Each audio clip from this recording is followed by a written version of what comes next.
Dengue मध्ये रक्ताचे report पण बदलत असतात. पहिल्या दिवशी कधी कधी तुम्ही रक्त तपासलं, पहिल्याच दिवशी ताप आल्यानंतर, तर तुमची NS1 नावाची जी टेस्ट असते ती पॉझिटिव्ह येऊ शकते. पण प्रत्येक पेशंटमध्ये ती टेस्ट पॉझिटिव्ह येईल असंही सांगता येत नाही. 70 ते 80% पेशंट्समध्ये ती टेस्ट त्यावेळी पॉझिटिव्ह येते. NS1 टेस्ट ही दुसऱ्या तिसऱ्या दिवशी नक्कीच पॉझिटिव्ह येते. कधी कधी असं होतं की आपण 2-3 दिवस वाट बघतो आणि चौथ्या दिवशी रक्त तपासतो.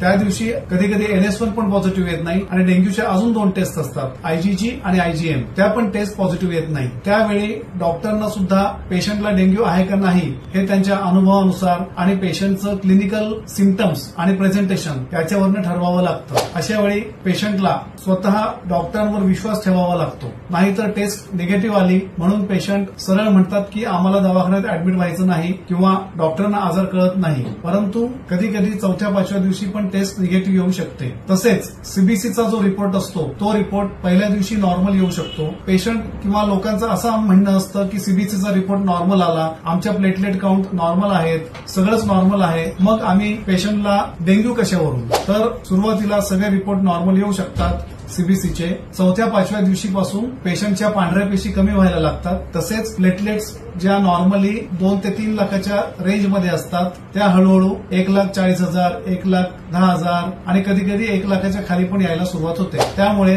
पेशंटचा पहिल्या दिवशी